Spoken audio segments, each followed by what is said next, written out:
Judge my taste. Top 10 favorite games of all time. Number 10, Splatoon 1, 2, and 3. Yeah, I'm cheating. It's way more than 10 games. Just like I cheat in Splatoon.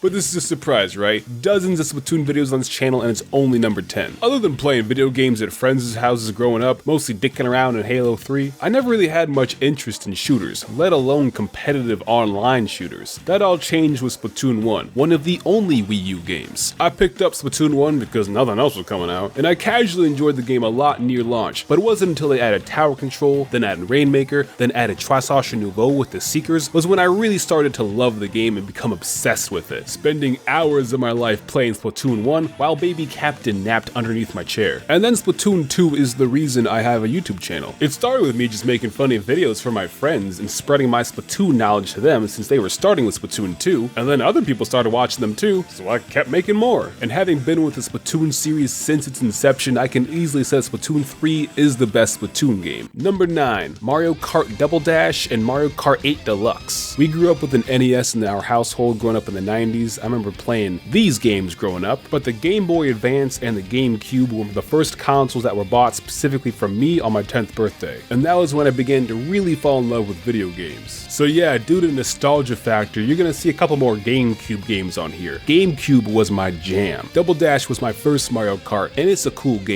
2 members for strategy you can mix and match, special moves for each character, all cup tour. My go-to pair was Toad and Paratroopa in the Toad Kart. I wasn't very good at it and was struggling with even 100cc, but after I taught myself how to drift, I would play all cup tour on 150cc for fun all the time. That mode doesn't exist in 8 Deluxe because it would take 7 hours, and Mario Kart 8 Deluxe is the best one, especially after all the DLC courses were added, giving it 96 courses, god damn! I think this is my most played Switch game since I play it every week while running on the treadmill. I'm very familiar with all the courses. Number 8, Astral Chain. You know it's not a Spaceman video if I ain't glazing the goat.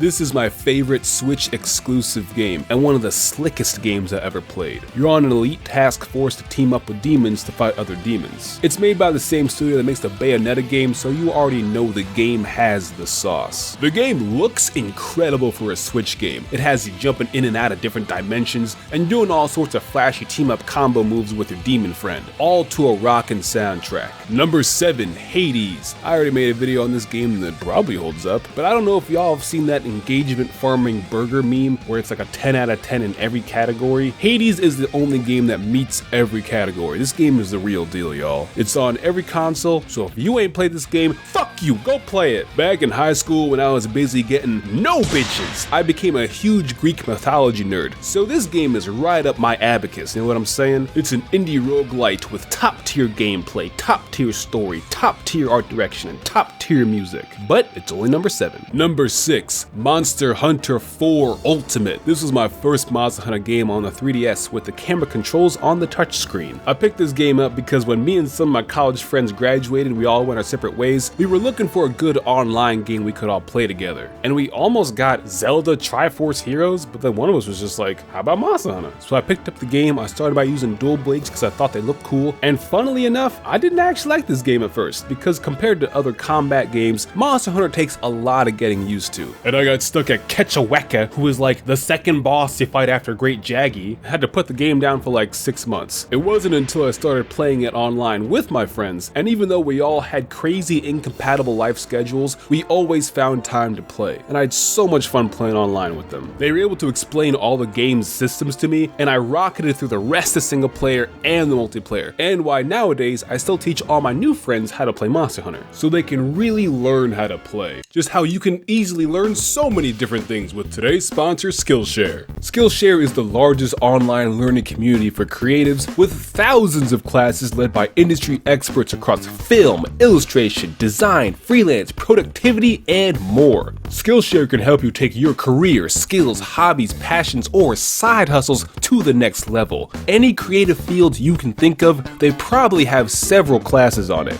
Photography? They got it. Web development? They got it. Marketing and business? They got it. But why are you asking about those categories specifically? No reason. Me personally, I've been wanting to step my thumbnail game up. Check out this class, YouTube video thumbnail design in Canva by my man Cal Highslop. Check out this whole learning path where Skillshare will curate a whole sequence of digital art classes for me so I can step my drawing game up. Check out this web design learning path where my dog learned how to build a WordPress e-commerce website where he's auctioning off my stuff. Wait, what? And you already know I got the hookup for y'all. The first 500 people to use my link in the description will receive a 1-month free trial of Skillshare. You can check it out for yourself. There's most definitely courses out there for you, so get started today with Skillshare.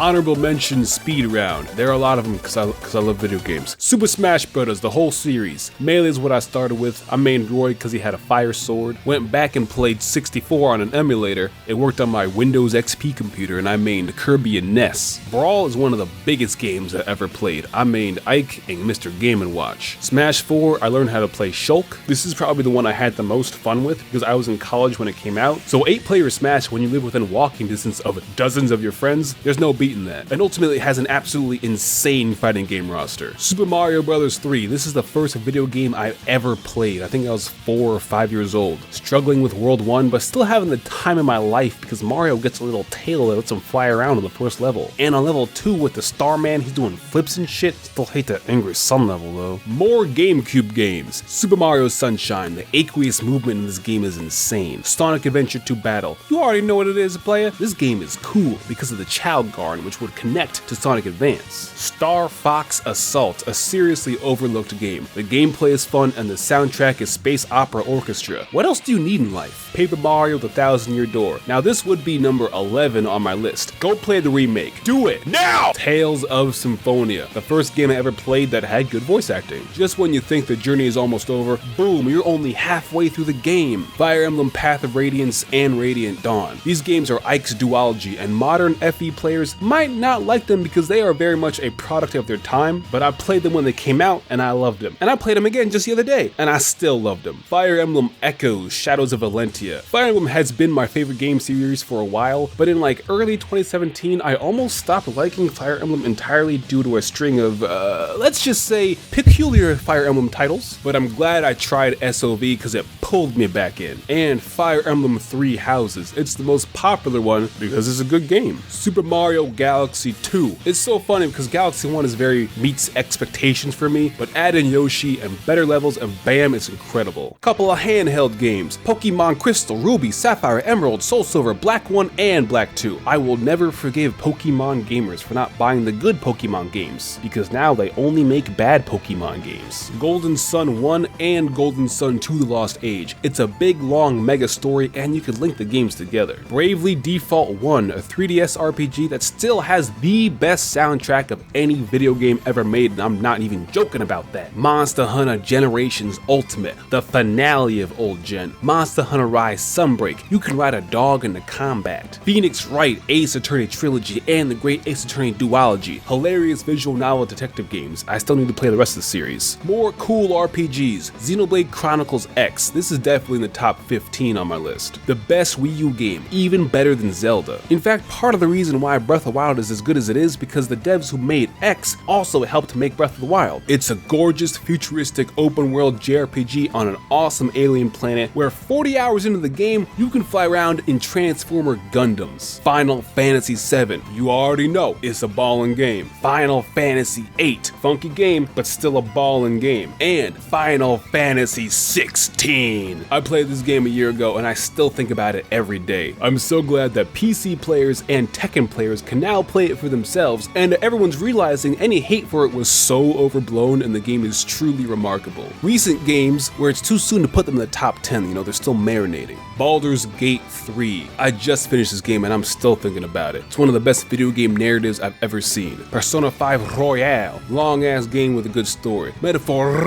Fantasio, long ass game with a good story. 13 Sentinels Aegis Rim, one of the best video game narratives I've ever seen. Wait, I just said that. Nier Automata for the soundtrack alone, but the gameplay and the graphics and the story are pretty good too. Zelda Breath of the Wild and Zelda Tears of the Kingdom, goated games that I guess they're cool to hate on now. I don't know, man. I play the game and I have fun. Batman Arkham City, still the best superhero game of all time to this day. Alright, now back to the list. Number 5 is Final Fantasy V and Final Fantasy VI. They're both classic Super Nintendo RPGs and I'm putting them both here. I always flip on which one I like more. I think I'll go with this. 6 is the better quality game overall, but 5 I have more fun with since it's more of a comedy game, and the job system that really pioneered multiclassing makes it infinitely replayable. But 6 is truly the peak of Final Fantasy for sure. With 14 playable characters, a story with all sorts of twists and turns, it's an emotional journey masterpiece. Number 4, The Legend of Zelda: The Wind Waker. This was my first Zelda game. I played it when I was 12 years old, the same age as Link in the game, and I played this game to death, beat it at least 10 times. I know every square of this map better than I know my own life. It pioneered the stylized cel-shaded graphics, the atmosphere is amazing, the combat is really fluid and fun, the story has a couple twists that you might not see coming. This game is truly a timeless masterpiece. Number 3 is Xenoblade Chronicles 1. Now this is a real ass game right here. The definitive edition on the Switch is probably the best way to enjoy the game nowadays, but I played the original Wii version, crunchy textures and all. In fact, as soon as I finished it for the first time, I immediately went back in and played it again, and I never do that. The funny thing is, I initially didn't like it all that much, but after getting through the first couple of hours, it gradually grew on me, and by the time I reached the Bionis leg, I was hooked. The story, the characters, the combat, the music, the scale of the world, it's an impressive masterpiece. Especially for a Wii game, the console mostly known for shovelware and bowling. It's a shame this game never got a sequel. Number 2 is Fire Emblem 7, also known as Blazing Sword, also known as just Fire Emblem. It's the first strategy game I ever played, not counting like chess, Risk, and Pokemon. Like, are we really gonna count those? Like a lot of 2000s teens, I got into Fire Emblem from playing as Marth and Roy in Melee. And you look at the cover of the Game Boy Advance game and you're just like, oh look, it's the guy from Smash Brothers. He finally got his own game, cool. But it's not actually him, it's his dad. This game is technically a prequel to a game that at time of writing still has not been officially released in the West. But I have played that game too, and it's alright, but it's not on the list. This game starts with you meeting Lynn. She hits that flashy critical at the end of the tutorial against Bada the Beast. That's how I knew this game was something special. But the funny thing is, I was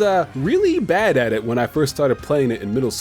I couldn't fully wrap my head around permadeath, and I kept soft locking myself and would restart the whole game because I would lose too many units and couldn't progress. But I didn't mind because the game was fun. I loved the music, I loved the story, I loved characters, and I especially loved the battle animations. And eventually, on my 3rd or 6th playthrough, I was able to beat it. Number 1, Fortnite.